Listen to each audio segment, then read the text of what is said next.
First, with the basic concepts, as we have seen in the module 1, let's define bit, because digital computer deals with the bit values. A bit is the smallest unit of data in a computer. And there is one more term called nibble. The nibble is nothing but a collection of 4 bits.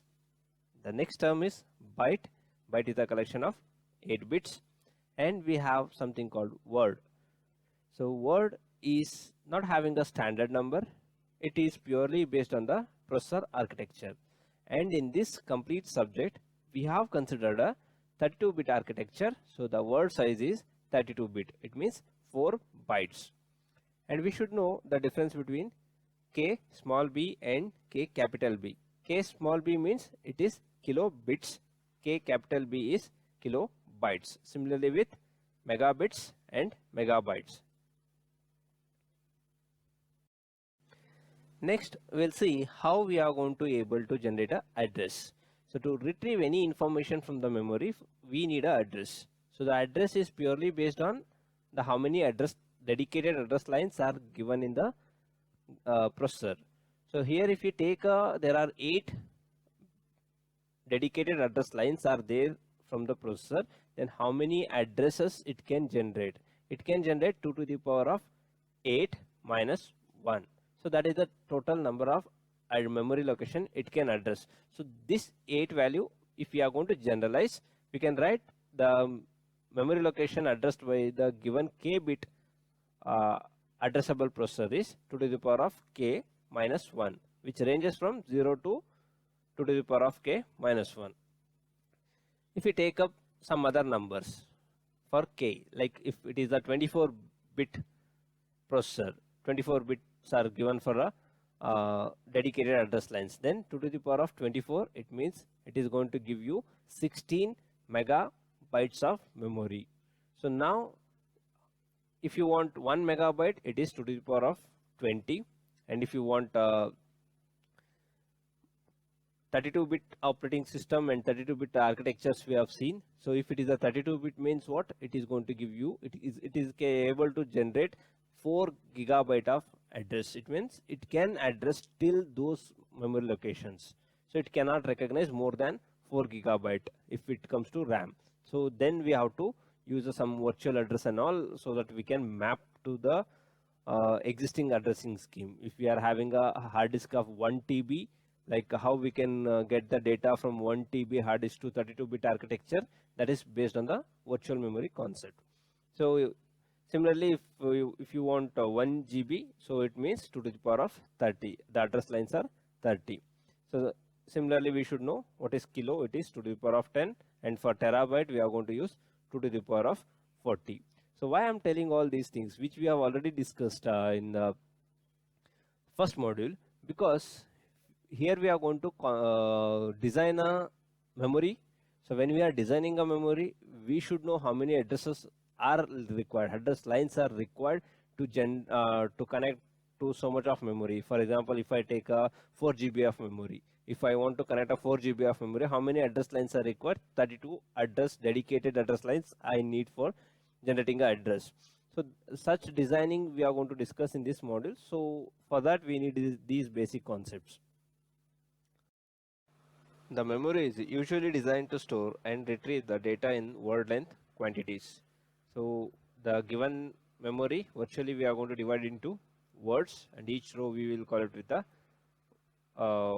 individual word, and the word will be having a number of bytes based on the architecture. Here we are going to consider a 32-bit architecture. So here we'll be having a 4 bytes in the given word. So when we consider a 32-bit architecture, the processor generates 32-bit address for a read or write operation. When it's a 32-bit address, the 30 bits, the first 30 bits are used to recognize which word it is out of the memory, which word I am going to be concentrating. That is going to be given by the 30-bit, and next 2 bits are going to decide which byte inside that word, because I told it's a word is of 32 bit, and 32 bit, if you convert it to byte, it is a 4 byte. 2 bits are more than enough to recognize 4 bytes, that is 00, 01, 10 and 11. So I can get all 4 bytes with the 2 bits. So out of 32 bit, we are going to use 30 bits to recognize the word, and 2 bits to recognize byte inside that. And we have seen even that something called little endian and big endian while discussing in the first module. The little endian is used by Intel processor, and big endian is used by the Motorola 68000 processor. And we are having recently we are using ARM processors, ARM architecture, which can be configured for either arrangement. It can be big endian or it can be little endian. That freedom is given to the developers. But as far as the memory is concerned, these endian concept, whatever we studied in the first module, is not going to be make a big difference when it is going to be a memory construction. But when it comes to a data storage and retrieval with respect to memory, then these two plays a major role. Consider a read operation. So when we are performing a read operation on the memory, other bytes may be fetched. When we are performing the read operation with 32-bit address, other bytes along with that may be fetched from the memory, but these are other extra bytes which are being fetched from the memory is ignored by the processor. If the byte operation is a write, then the control circuit of the memory must ensure that the content of the memory byte of the same word are not changed. So when it comes to write, if we are going to get the more bytes, so we are going to ignore it, processor is going to ignore it. And if it is a write operation, then it's a job of the controller, memory controller, which is going to be responsible for storing on the right byte in the respective word. Let's see the simple memory architecture, where we are going to show the memory as a black box. It's a virtual representation. We have seen that already the MER and MDR are the responsible register from the processor end, which are mainly used to perform the read-write operation over the memory. So MER stands for memory address register, which is going to have k bit of address lines, dedicated address lines, and MDR will be having n bits of data lines. And we know already that bus definition, and there are 3 types of bus, that is address bus, data bus and control bus. So here all 3 buses are used. The address bus is responsible for carrying the k bit of addresses, and data bus is responsible for carrying the n bit data, and control lines can be read write with respect to memory operation. It can be MFC. MFC stands for memory function complete. If I'm going to ask if the processor is going to ask memory to perform a read operation, so it's going to give the address, specific address where the respective location should be read, and it's going to send that respective address through the address lines. And here the operation, the control line will be having a operation read, so this line is set to 1, and the control line, once after it's going to perform the read operation, the memory controller, which we are going to discuss again about the memory controller, is responsible for reading the complete address which is given over there. And even it can have something more, the number of bytes to be read, number of words to be read, that count can also be a part of control lines.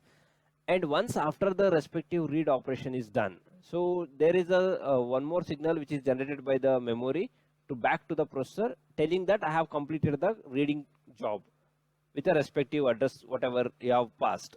That is given by the MFC. MFC is a signal, memory function complete signal, which is going to tell the processor that I have completed the read operation. Similarly, if I take up a write operation, so if I take up the write operation, whatever the data I want to write it on the memory should be placed before accessing the memory on the MDR, memory data register. Once after it's going to store the data, over there. What MER will do, MER is going to have the address and which is going to pass it to the memory. And next, after this, the data which is residing in MDR is going to be written onto the memory based on the control signal write. So here this is a single line which is going to tell if it is 1 it is going to be read, if it is going to 0 then the complement of that is 1, again it is nothing but it's going to be a write operation. So now it's going to perform the write operation. Now what happens is after the completion of writing, so again the controller from the memory end is going to tell the processor MFC, it means memory function complete. So this is how the read write operation will takes place.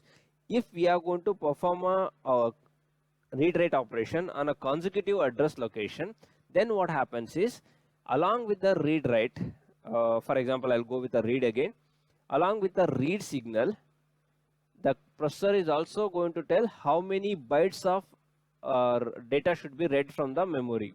So that will be given by the number of bytes as a count from the control signal which can be added over here. So which we call it as a block transfer. So in a given time the complete block will be transferred from memory to processor or from processor to memory in the read operation. Next we will see some definitions, that is memory access time and memory cycle time. Let's define memory access time.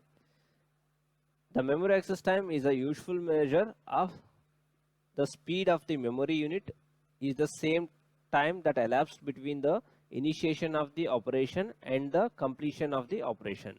Whenever it is set to read or to perform write operation, so the time taken to perform the complete operation is called as a memory access time.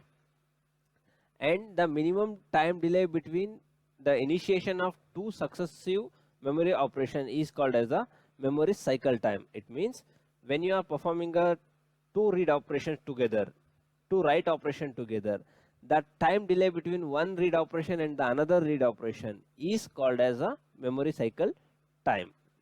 That delay is called as a memory cycle time.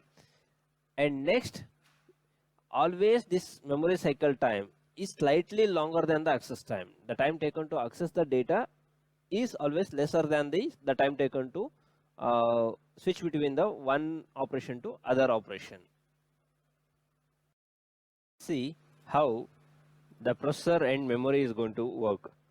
As we know, there is a huge storage space which we call it as a hard disk, and we are having a high speed computation processor. So when high speed computation processor want to communicate with the low speed hard disk, which is a mechanical in nature, this is electronic in nature, that communication between these two things will be very slow. So to improve the speed, we are going to introduce RAM. So where RAM is going to act as a mediator between the hard disk and the processor. So what RAM will do is it will take the frequently used data from the hard disk and it will store in it, and it's going to give access to that frequently used data through the processor. But still RAM cannot cope up with the speed of processor. In the next level, what we have introduced is, in between RAM and the processor, we have introduced something called cache memory. Nowadays it comes with the processor itself.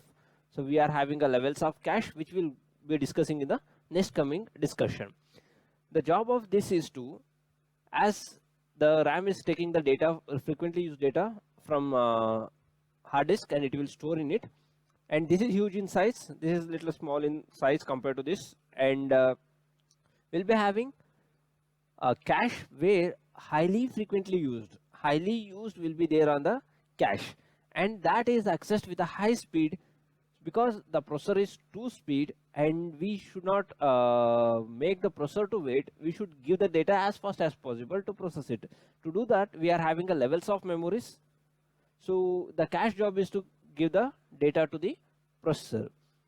Again, we have something that, what if we need more space where the RAM is not capable of storing the data? For that, what we are going to do is we will be coming with the concept of virtual memory.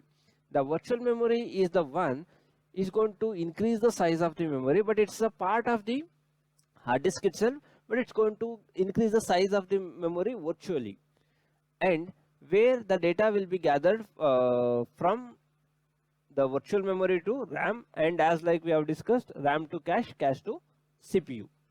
So here we are going to discuss two things. We have introduced two things, that is cache memory and the virtual memory. Cache memory is actually used to increase the speed. It is clearly used to increase the speed, and virtual memory is used to increase the size, effective size of the RAM. It is not the hard disk, it is used to increase the effective size of the RAM. We'll see what is cache memory. Cache memory is the fastest memory, as we have already seen. It's the fastest memory that is inserted between the larger and slower main memory. It means the larger memory and the slower RAM is going to contain this memory cache. It holds the currently active segments. We are going to divide the given data into pages, blocks, segments, lines. So again, I'll discuss about these terminologies when I'm going to discuss in detail about cache memory in this module. Right now we'll see it is going to hold the frequently used, very highly frequently used active data will be stored in the cache. It is not, because it is very small in size and it is too costly also. We cannot take up more cache to the processor, because it is static RAM, which is costly in nature. And coming to virtual memory, whatever the RAM we are having, like if I take up a currently used 64-bit processor, i10, i9, 10 generation and all. So what happens is they can generate address to the 64 gigs also. 64 gigs of RAM, but what we are using in our current laptop, it will be 8 GB or 16 GB. So what if we need more memory? So processor can generate an address, but we don't have so much of RAM in it. So what we can do is we can take a part of the hard disk, and we can we means what here, this is all the job of the operating system. Operating system is responsible for creating a virtual memory and treat it is similar to a RAM, and so that the computation task should not be interrupted. The speed should match with the processor speed. That is what is virtual memory concept is. Virtual itself tells it is not physically exist. It is a part which is created from the operating system. Virtual memory is another important concept related to the memory organization. Virtual memory is used to increase the apparent size of the physical memory. Data are addressed in the virtual address space that can be as large as the addressing capability of the processor. This is what I said.